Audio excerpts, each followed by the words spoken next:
என்ன பிளான் வச்சுருக்க? அதை நீ கண்டுபிடி சார்.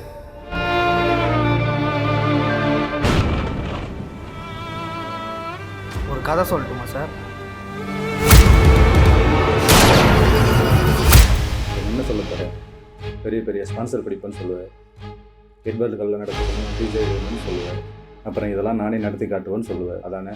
ஐயோ எப்படி சார், என் நல்லே படம் பண்ணியா சார்? சார் சும்மாவே ஹீரோ சார், நான் இந்த மாதிரி ஏதாவது பண்ணாதானே சார் ஹீரோ. நீ அந்த என்ன சார் பண்ணுவ? எப்பயும் போல் நடத்தணும்னு சொல்லுவியா, இல்லை புதுசாக தரமாக பண்ணணும்னு சொல்லுவியா? எப்பவும் பண்ணுற மாதிரி வேணாம், நான் இருந்தால் தரமாக பண்ணணும்னு தான் சொல்லுவேன்.